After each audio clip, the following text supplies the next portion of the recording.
Today I'm joined by Ben Hunt Davis.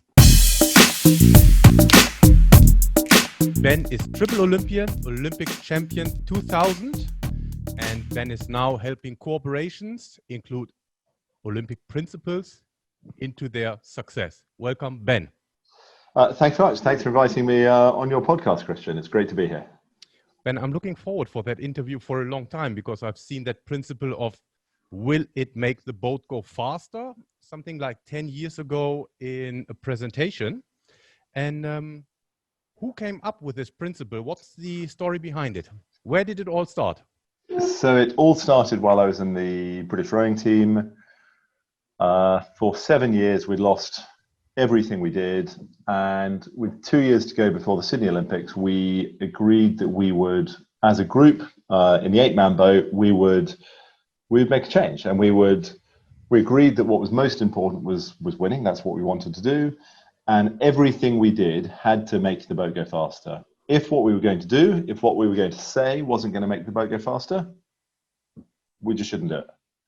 And we just started using the question then the whole time, will it make the boat go faster? And since then, I've written a book called Will It Make the Boat Go Faster? I've started a business called Will It Make the Boat Go Faster? And I use it quite a lot. Yeah.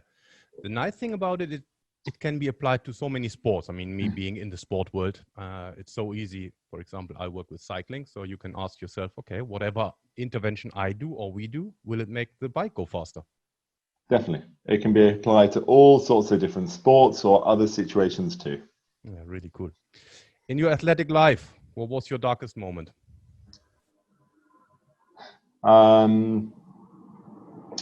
My darkest moment was probably at the Atlanta Olympics.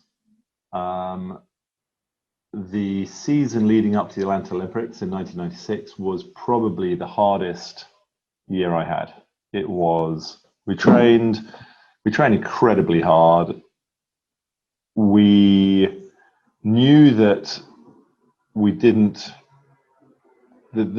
were thin on talent. We had huge problems with illness and injury all through the summer. And we missed out on a place on the final by about this much, maybe a little bit more this much. And for 4 years, I'd poured my heart and soul into it. I'd done the Barcelona Olympics, and I'd been determined that the next time I'd win. I'd get a medal. I'd certainly get a medal, if not win. And we didn't even make the final, and that was tough. That was really, really tough.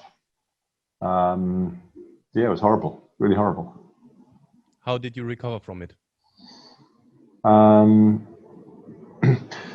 So partly time, partly over the next few months, but also I remember quite clearly about 20, 30, 40 minutes after we crossed the line, there was a friends and family area where you could go and meet your parents. And I remember me and some of my crewmates with our parents and people absolutely devastated. And I remember seeing the Russians come in. And the Russian crew, they looked the same as me. They looked the same. And they're just beaten us by this much. They were Olympic finalists and we weren't.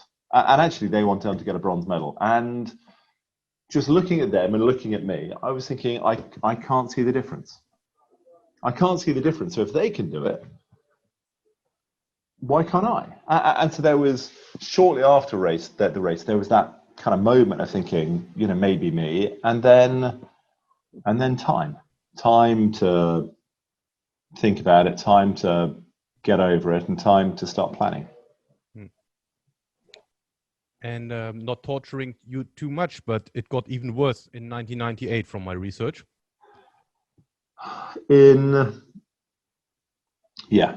So 90, I spent most of my time in the British rowing team in the 8.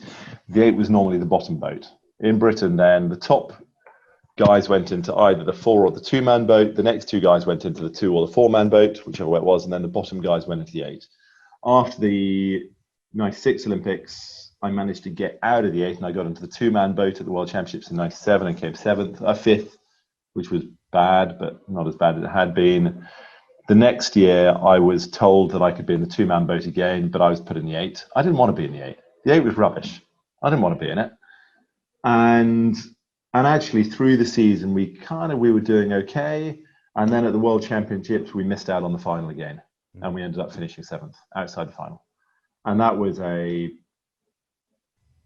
another. I had lots of bad days. That was another bad day. But actually, that was a start of something different. That's actually where it started to change, because that night, after we had to race off for the 7th to 12th places, we a whole lot of us went out that night, and we went to some clubs and bars and places in Cologne, and we drank ourselves close to unconscious, and we agreed that we could not be here again. We could not face being this bad again, and we agreed we had to change. We had to take more risks, and we had to be willing to do things differently so that we could get a better result. Yeah. What was your best moment? That was quite easy. I believe that. The medal ceremony at the Sydney Olympics. So that was probably at about 10:45, 10:50 on the morning of the 24th of September 2000. That was pretty good. Yeah. Yeah. Yeah. And actually, part of the race was fantastic. The last bit of the race was horrible, but and crossing the finish line wasn't. I mean, crossing the finish line, I was dead. So I don't remember feeling much then, apart from relief. But a few minutes later, yeah, it was fantastic. Absolutely, that was the highlight. Yeah. And you alluded to it just a few minutes ago. I mean, you were, quote unquote, the leftovers of the GB rowing were put in the 8. How did you guys believe you could do it to win the title? So we were very kind of focused, methodical, and practical about how we did it. And one of the things we did is we had a wall on the gym, which we called an evidence wall, where we would put all sorts of bits of evidence to show that we were capable of doing it. So some of them were forced time graphs. So when you pull the handle of a rowing machine or in a boat, you produce a forced time curve. And I had one that was, I've still got an image of now, where the shape in September was the wrong shape. The shape in October overlaid was still the wrong shape, but it was closer. The shape in November was still the wrong shape, but it was closer again. And you could look over those 3 months and go, we are changing.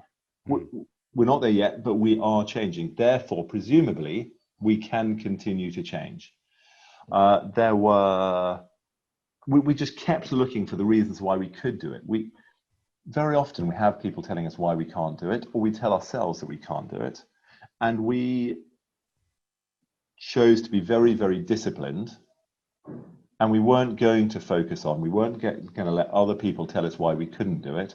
We were just looking for the reasons why we could improve, why we could get faster, why we could get stronger, why technically we could improve. And we would monitor the evidence. And I looked at other people. There was so in rowing, you have to be tall. I'm 1.98 meters, kind of normal for a rower. And so generally to row, you've got to be tall. And I remember the Barcelona Olympics in the men's double sculls, the Dutch were bronze medalists. My mind's got blank. I know them well. My mind's got blank. They'd been Olympic champions in 1988. They were Olympic champions again in 96. And in Barcelona, they were bronze medalists. And they're both 1.97 meters, 1.98 meters, 1.99 meters. The Austrians were second. They're both 1.97 meters, 1.98 meters. And then the Australians won. The Australians were tiny. For rowers, they were too short. There's no way that they should have been capable of winning, but they had outthought everybody. They were just in a totally different league. They had found a way to win despite not having the height. Now, we didn't have the strength, but at least we had the height. I didn't have, comparing myself to the best people in the world, I would look at them and go, well, they're better than me, so I can't do it. But looking at these guys, Peter Anthony and his mate from Australia, I was looking going, if they can do it, presumably I can do it. I've got to be taller and stronger than them. So there must be a way for me to find a way. So we just kept looking for the examples of how we could do it. And we were very disciplined about it. I heard you spoke about a sheet of paper that you had that listed all the reasons why you could win. First question, who came up with the idea? Second question, how did it help? And how often did you look at it? So this evidence wall, sometimes there was, while we were training in London, it was on the wall. When we went away, it was on a bit of paper. And I think that our sports psychologist, a guy called Chris Shambrook, came up with the idea. And we were adding to it regularly. And if we were having a really bad time, if we were having a bad week's training, things were going wrong, then we'd have a look at it and go, okay, so it might feel bad at the moment, but remember, what's on the wall, what's on the bit of paper, remember the reasons why we can do this. It may not feel good at the moment, but look at all this evidence to show we can. The night before the final, I remember one of the guys was was kind of in a bit of a state, kind of incredibly nervous. And I remember two of us got out the sheet of paper and sat down with him and went, come on, look at this. We've done this, we've done this, we've done this, we've done this, we've done this, we can do this. And so at times, I guess, of difficulty, at times of doubt, it was really, really useful. Yeah. If you would advise someone nowadays to have such a list, how many items would you put on it? The more, the better. Okay. I mean, why limit yourself? And as you go along, some bits you might go, oh, well, that was a long time ago. That's not so relevant anymore. What's the newer bit of information? That's fine. But just why limit yourself as to the reasons why you can achieve? Yeah. Cool. If you could travel back in time, 10, 20, 30 years, what advice would you give a younger Ben? Learn faster. I think that as a younger athlete, I was motivated. I was very willing to work hard. I did work hard. And I think that I thought that working hard was enough. I thought that if I worked hard enough, it would be okay. And it just wasn't. Working hard was not the answer. What I had to do was be smarter than the opposition. Because in London, when I got up to go training, if the first training session was set at 8 a.m., the Australians and the New Zealanders had trained their 3, 4, 5 training sessions that day, and they were going to bed. They're done. The Russians were probably on their second session. The Italians, Dutch, Germans, French were all partway through their first session. The Canadians and Americans, they hadn't woken up yet. But when they did wake up, they would do their 3, 4, 5 training sessions. Was I going to work harder than them? Yeah, everybody was working hard. What I had to do is learn faster. I had to make sure that I was improving slightly faster than all of the Australians and all of the Canadians. Yeah. That leads perfectly into my next follow-up question. You guys turned things around within 2 years, which is quite a short time frame. Do you think that excellence can be achieved in a much shorter time than we believe it can be achieved?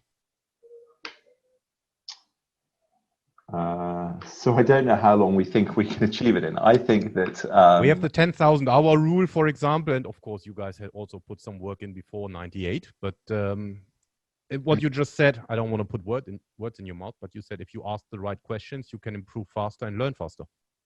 So the 10,000 hour rule, I think, is interesting. So Daniel Goldman talks about, and other writers, not Daniel Goldman, I can't remember who. Coleman, I think Daniel, the talent code.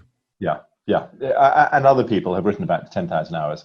If you read Eric Anders' book, Peak Performance, who did the original research around the 10,000 hours, he said, the 10,000 hours is fine, but actually you've got to be improving as you go. It's got to be purposeful practice. Yeah. And I see a lot of athletes who practice a lot, who think 10,000 hours will mean they can win.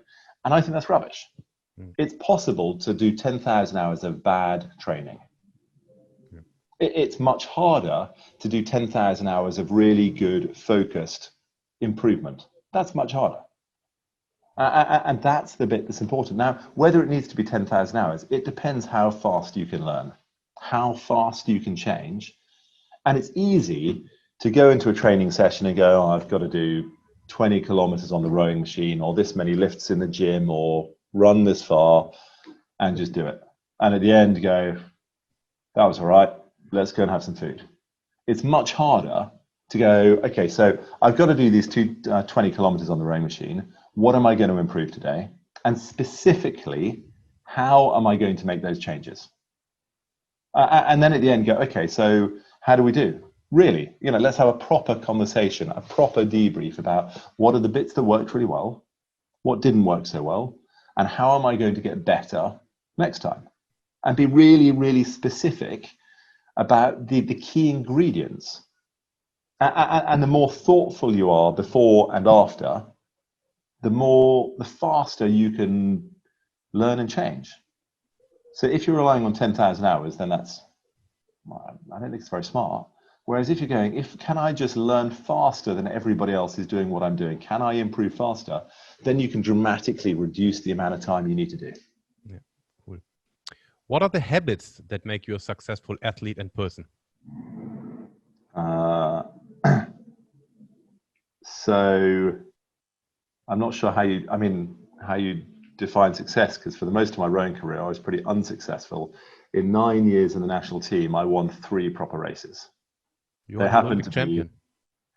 And the races I won were 15 weeks before the Olympics, 12 weeks before the Olympics, and the Olympics. I think, hard work, and then the next bit is learning. There are a few things. Learning. There is what we talk about, bounce back ability, the ability to recover from setbacks, the ability to get back on your feet and try again. I think they're really important. But I think the most important one is about learning, being willing to plan and review really, really carefully and well. Yeah. I think that's the most important habit. Okay, cool. You reported that you guys were talking so much with each other, you rowers, and apparently a few athletes made fun of you. So nowadays, there seems to be a trend that less meetings should be held because they are unproductive. How did you make sure that conversations were always relevant? So that's always a challenge. It's always a challenge. So I think that it's easy to talk too much. It's easy for everybody in the group. So when you have the 9 people in the boat plus 1 or 2 coaches, for everybody to repeat the same thing. Or sometimes you get people sort of arguing with each other for no real point, or my ego dictates that I need to say something. And so we had pretty clear rules of how to make sure what was said was relevant and useful for the group rather than just for me. And it's easy to just make conversations too long and irrelevant. So we just kept coming back and saying, so what you're going to say, is it going to make the boat go faster? The number of words you're going to use now is going to make the boat go faster. If you have something important and useful that we all need to know about, then please say it. If it's not going to make the boat go faster, don't say it.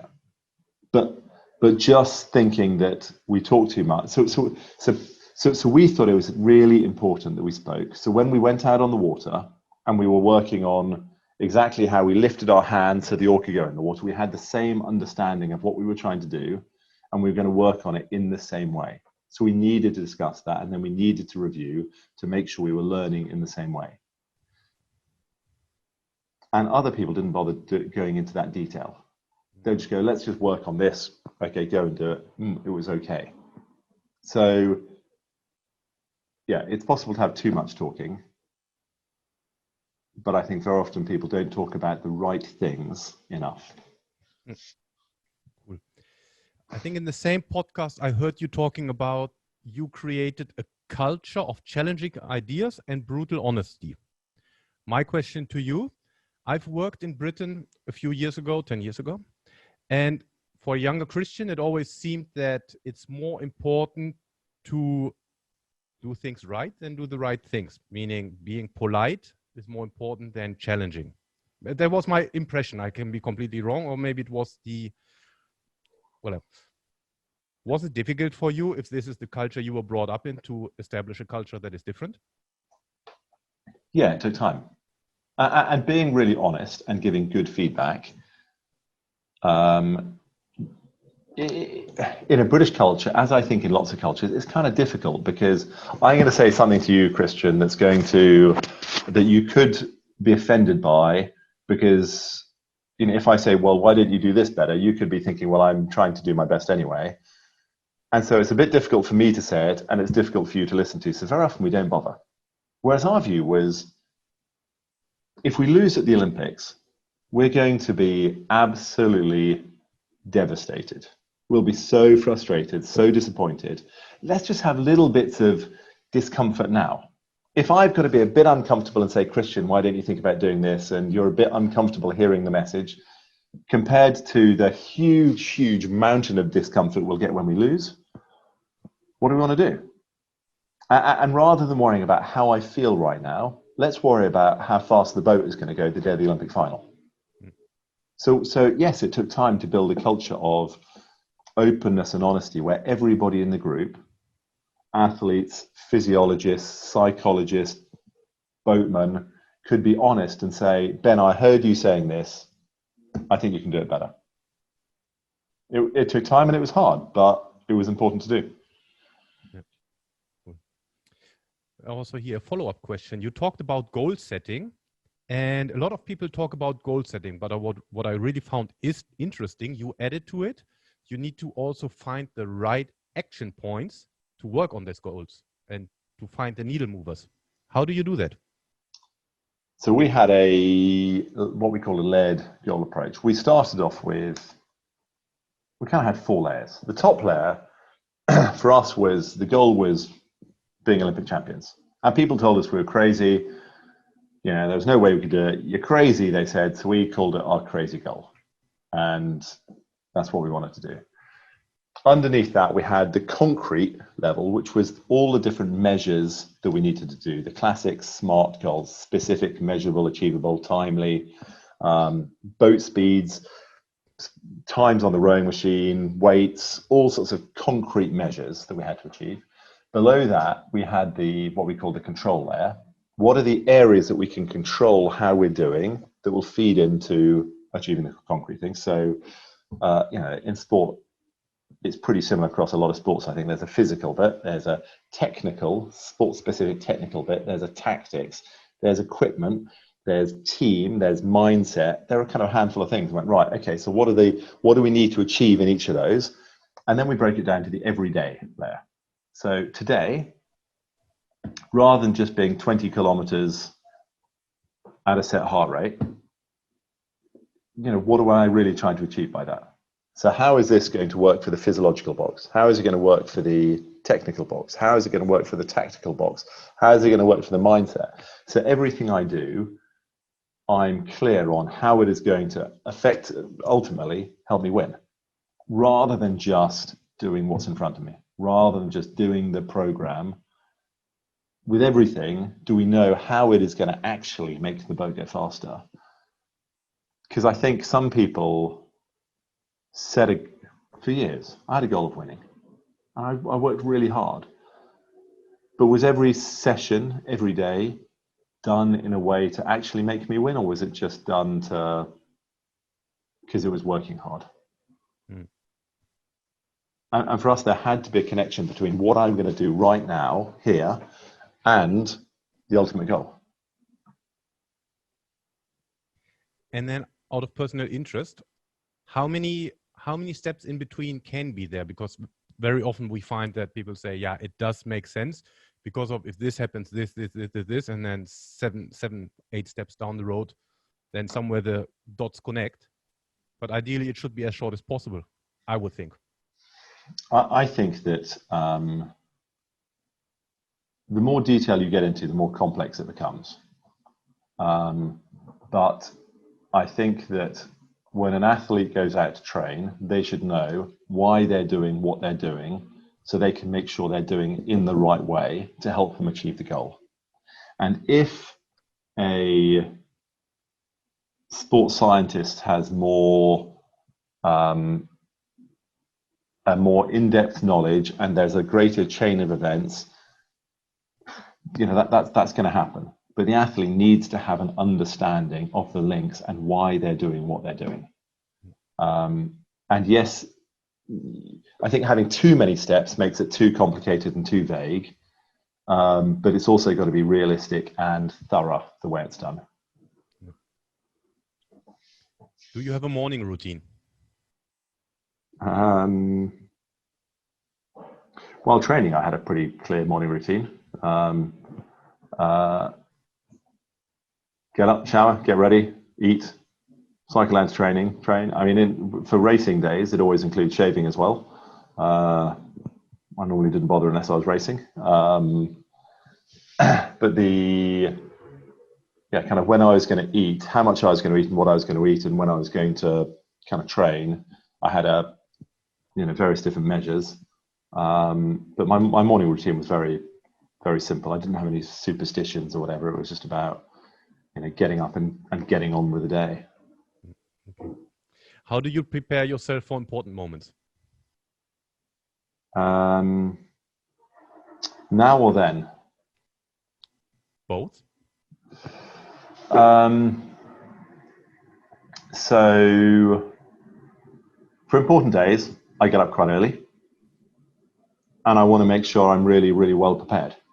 So if I've got an important meeting, conference or something, I will have planned it beforehand, but I then want to get up early, have breakfast fairly early, and have some clear time before things happen to get my head in gear, to get to get the other things out of the way so I can really focus on what I need to do.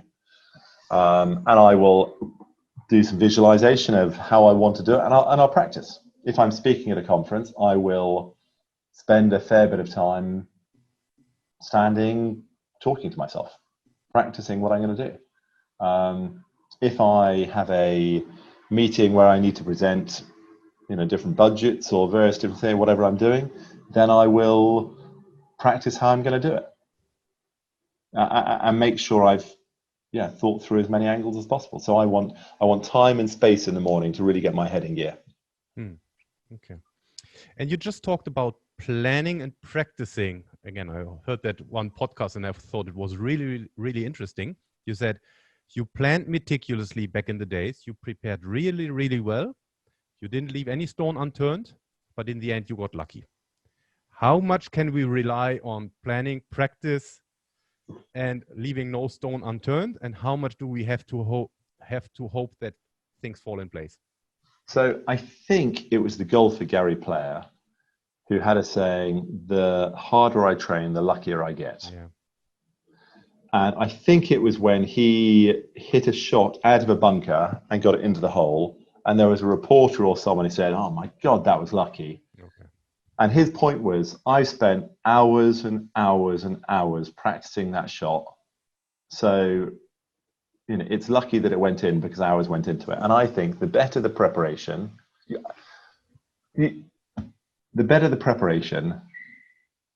the more ready you are for the lucky break. We were lucky in that no one was ill the week of the Olympics. We were lucky that our boat wasn't damaged 2 months before the Olympics. 3 months before, the boat was damaged, and it took a month to get a new one. But we were lucky our new one turned up a day before the container was due to leave for Australia. Lewis, the strongest guy on the boat, injured his back 12 weeks before the Olympics and was out for 4 weeks. We were lucky that it wasn't 6 weeks. We were lucky that when we lost the heat, we had gone through a whole load of different scenario planning, and we were very good at bouncing back from setbacks so that we could get on and do the next race really, really well. If we hadn't have done that preparation, then losing the heat would have been a total disaster. As it was, losing the heat was actually really good for us because it spurred us on to the next thing, but only because we had prepared for it. So I think planning and preparation mean you get lucky more often. I like that answer.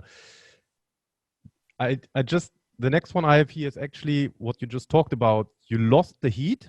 You got through the rapid charge into the final. How did you guys kept believing that you could win? Because you also said you were planning to destroy everyone in the heat, which then didn't happen. Yeah. And so the way we'd gone about our training was very meticulous. And when things went right, we were pretty sure we knew why they were going well. And when things went wrong, we were pretty sure we knew why they'd gone badly.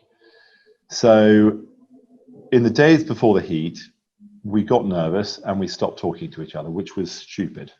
We should have known better. We had spoken about maintaining communication. We should have got it right, but we didn't.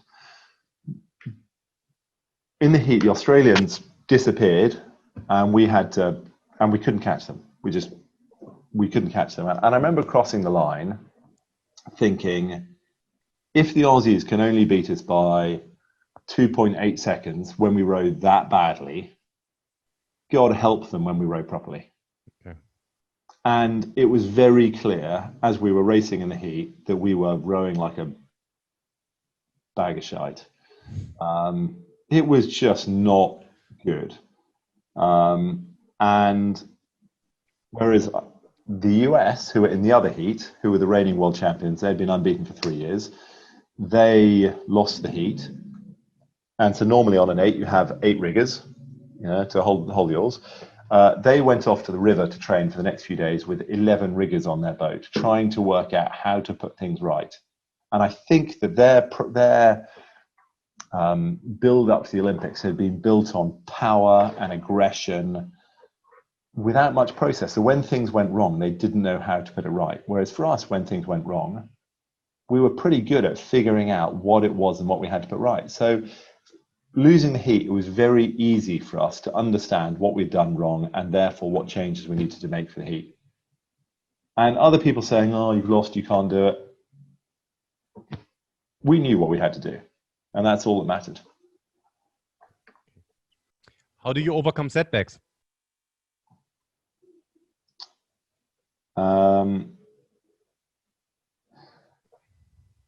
So there are a few things. Part of it is planning.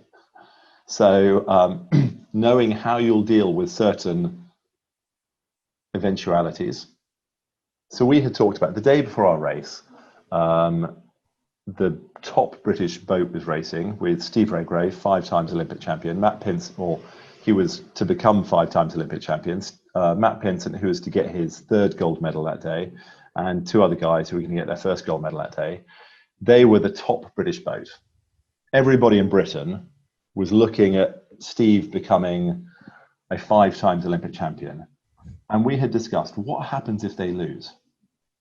How will that impact us? And I mean, the simple answer was it wouldn't, because they're one boat, we're a different boat. If they're slow, why should it impact how fast we are? But we had gone through lots and lots of different eventualities. What if this happens? What if this happens? What if this happens? So if something went wrong, we would have an answer, we'd have an idea of how we want to respond. So that was one bit, planning. Another bit was being able to accept what went wrong. If something's gone wrong, you can't change it. We can beat ourselves up all we like, but we can't change it. We lost the heat. I can't change it. It's in the past. So how do I just accept it and then move forward? And we spent a certain amount of time. In fact, we spent quite a long time working on bounce back ability. We wanted to be the most resilient crew at the Olympics. So no matter what went wrong, could we recover faster than anyone else?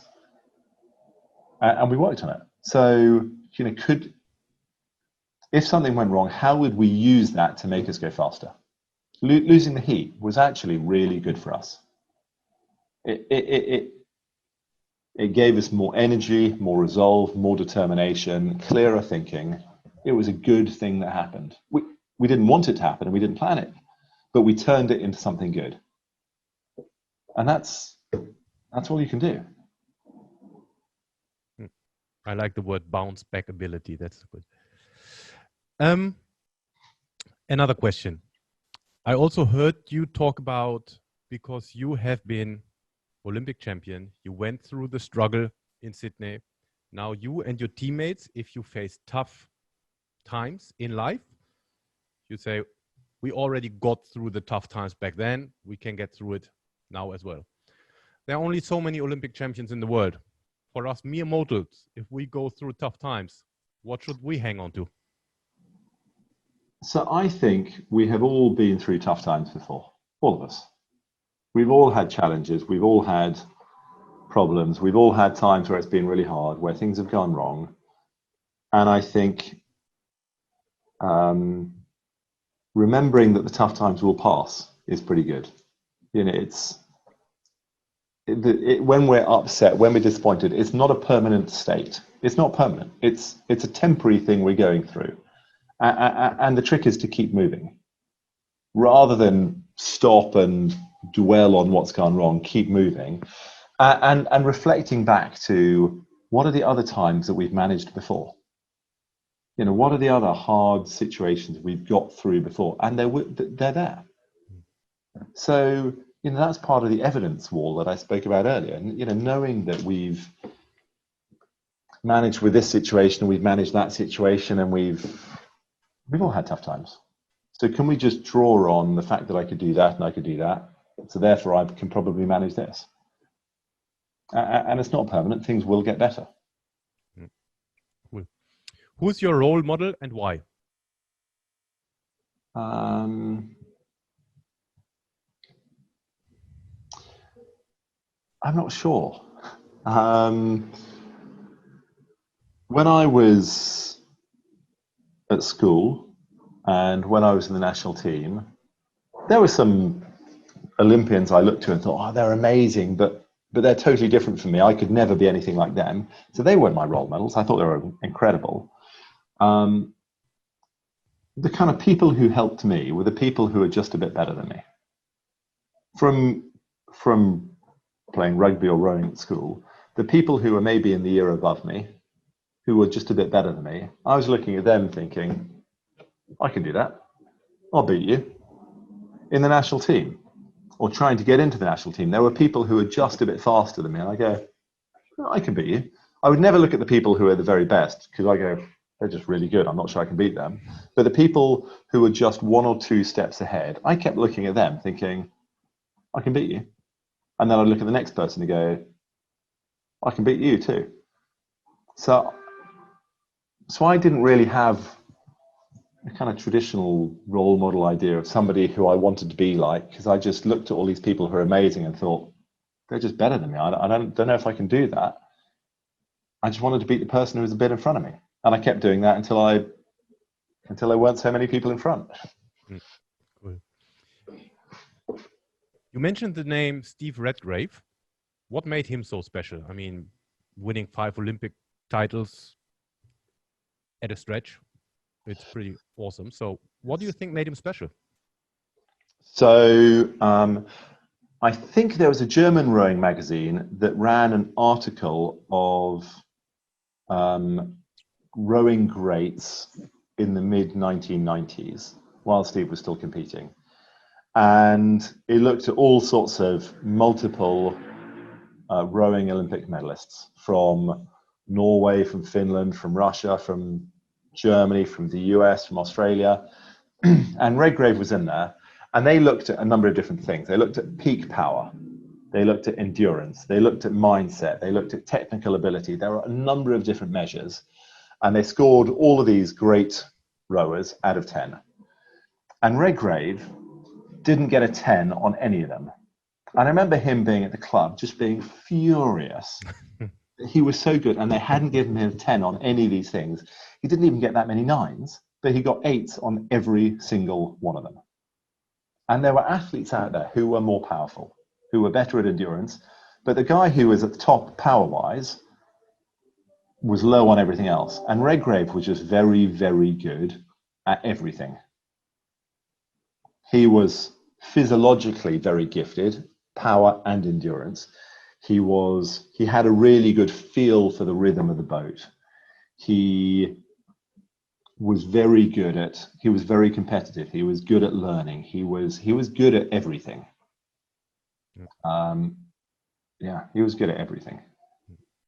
Not the best at anything, but better than everybody at all of them. Yeah, I heard something similar about Michael Jordan, where they say, you know, he's not the best dunker, he's not the best this, he's not the best, but he's very, very good in every of the categories. Yeah. What is the best advice you received and who gave it to you?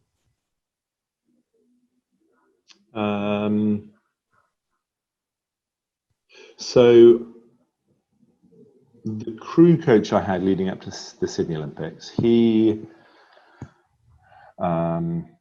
I remember when we were starting to go through this change we were going through with 2 years before the Sydney Olympics, I had a conversation with him one day and he said, Ben, you're the most experienced person in the crew. You've been in the team for longer than everyone else. You've also lost more races than everybody else, which was nice of him. And he said, what I want to understand is why have you lost all these races? And what are the reasons? And he said, you know, tomorrow I want you to think through it, and I want to talk about it tomorrow. And I came back the next day with a long list of the reasons why I lost. It's because, you know, the Germans were just better. It's because we didn't have very much funding in the UK. Our equipment was bad, because there were lots of, you know, we got bad weather in the UK. There were lots and lots of reasons. And he kept saying, you know, what else? What else? Okay, so what else? And he eventually said, so what's one thing in common with every single defeat you've had? And there was only one thing in common. And that was me. And that actually, if I wanted to go faster, I had to take personal responsibility for going faster. I couldn't leave it to the coach to tell me what to do. I had to make it happen. And I think that one of the things we did in these last 2 years is we took far, far more personal responsibility for learning, improving, changing, for doing it, rather than thinking the coach gets paid, it's their job to make me fast. Because that's not the case. Again, I heard you talking on a podcast about the importance that athletes need to hear the same message from every member of the support staff. Whilst I can't agree more, can you talk us through why that is important? So we had a clear approach of what we were trying to do. We were trying to row in a certain rhythm, in a certain style. In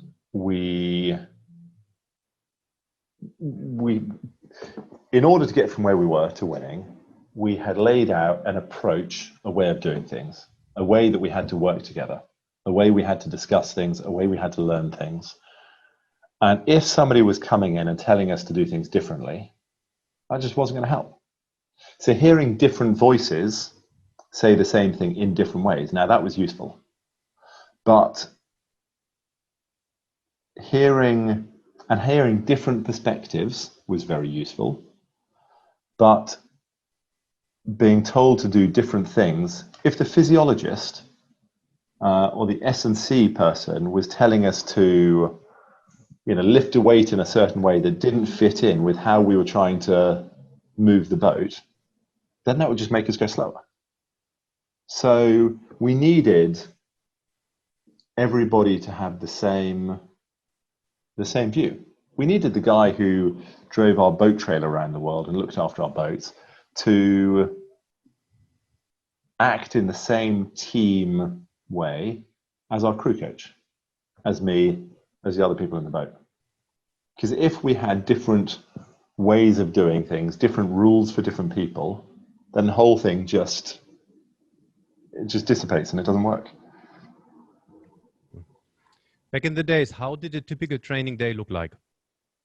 So I guess typical day, get up, have breakfast, go down to the training centre in London, do the first training session, go and have breakfast. So first training session on the water.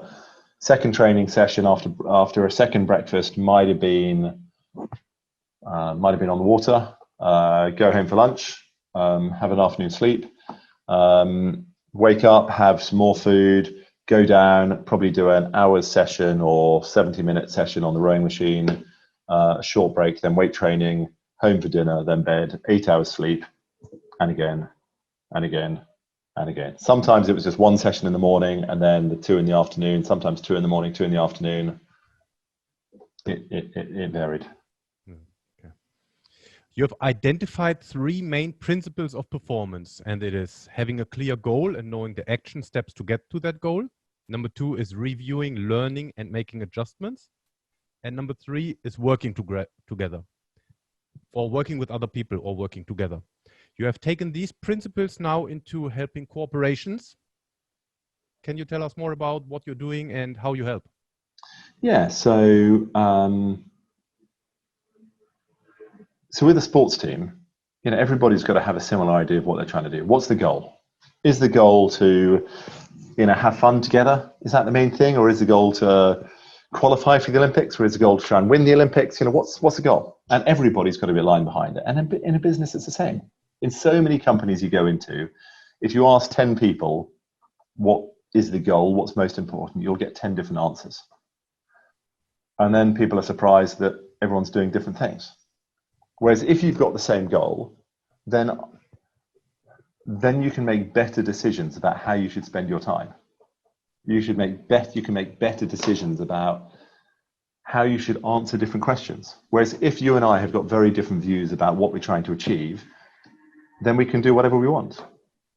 And not, if we've got the same idea, then we can answer the question, will it make the boat go faster? So the clarity of direction has got to be the start point. The kind of reviewing and learning. So I think in sport, most people are pretty good at separating out results and kind of performance or process. The language might change, but the result is what you get when you cross the finish line. And the performance or the process is, what you do in order to achieve that. And looking at, if you watch most athletes or coaches interviewed after a game or a competition or a match, most of them won't talk so much about the result. They'll talk about the performance or the process, because we know the result, and they'll go, my players could have done this, or they could have done that, or we did this bit really well, but this bit not so well. In business, people just seem to talk about, we made the profit, we sold the deal, and that's all they talk about. Which means it's quite hard to continue to get the results, because people start thinking that we got the result, therefore we're good enough. But actually, if you're going, we got the deal, but actually, how well did we do what we're doing? Because you can always do this bit better. You can always be better at doing what you're doing, which gives you a better chance of getting the next result. So in sports, it's kind of obvious, and we do it, and people need to do it in business. And certainly from my perspective, challenging everything the whole time to make sure it's making the boat go faster is easy in theory, but it's quite hard to do, actually. To make sure you're learning every single session, to make sure you're learning faster than people all around the world is hard. It's an easy idea, but it's hard to do. At the end of every session to go, okay, so really, how well did we do? What worked really, really well? What didn't work so well? Theoretically is easy, practically is hard. So a lot of people don't do it. So I think having the right people around you, and the number of sessions I finished where I couldn't be bothered to review, I couldn't be bothered to go through it, but there would always be somebody saying, no, Ben, we agreed. We agreed we'd do this, therefore you'll come and do it. And the days I was really struggling and I couldn't see the steps forward, there was always somebody to go, ask me a different question. There was somebody to give me a kick up the backside, to put their arm around me, to help me with the next step, whether they be in the boat or outside the boat. So I think that the theory behind bounce back ability, the theory behind kind of learning and performance, it's all really easy, but it's hard to do. And very often we need people to help us do it. Not many people do it alone. So having the right people to help, support, encourage, push, cajole at the right time is really important. So so those three things work. I think they work in sport, they work in life, they work at home, they work at business. It's kind of the same, I think. Yeah, really cool. Your corporation is called Will It Make the Boat Go Faster? You've written a book called Will It Make the Boat Go Faster? I have not read the book yet, but listening to the podcast, I think I want to read it because it sounds interesting. You mentioned that every chapter in the book starts with a story, and then it's followed up with an action plan to come to a solution or solve a problem. Is it something like a story from your athletic career, and then the action plan is more the experience you got from the business and corporation side? Yeah, so this is a kind of second edition of the book, and so I've written it with a friend, and the first half of each chapter is a story about my time rowing. So, whether it be the morning of the Olympic final, actually how the Olympic final went, whether it be Christmas Eve from a few years before, whether it be a training camp in Sarnen in Switzerland, there are all sorts of different stories of things that we went through while I was rowing. And then the second half of each chapter, my colleague Harriet, who I wrote the book with, she goes into actually, so what does this mean for us in the real world? And so I tell a story about resilience and bounce back ability. And Harriet then goes, okay, so these are the key things you need to do. So there's a bit about planning, there's a bit about action, and there's a bit about taking action. And this is kind of some more detail behind it. So hopefully with the story, hopefully people find the story compelling and interesting and enjoyable. And then they go, okay, so what's more detail as to how I actually do this? So that's the thinking behind it. And then whatever the action plans and strategies, everyone can apply it to their situation they are currently in life. Yeah. Okay, cool. Yeah. Do you want to nominate someone to be interviewed? For you to interview next, how about Jürgen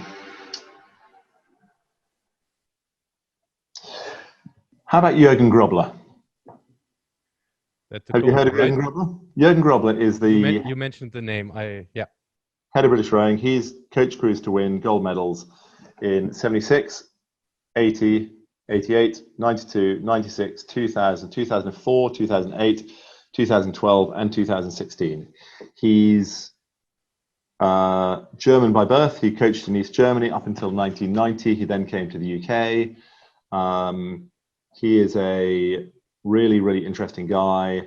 He is, I think, in terms of the number of Olympics he has coached crews to win, people to win gold medals at, I think he's the most successful Olympic coach ever. Jürgen. That would be awesome. Thanks for the nomination. What's going on in the life of Ben at this moment in time? I'm just finishing my holiday in Italy. Well, actually, today is a working day, working from home. Now working remotely with COVID is an easy thing to do. So whether I'm working from home in London or my mother-in-law's house in Italy. So today's a working day in Italy before I head home in a few days' time.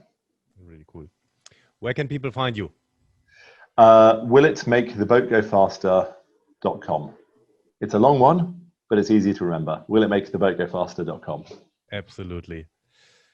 Ben, you have been generous with your time. I think I asked some challenging questions, but you did really, really well. Thanks a lot.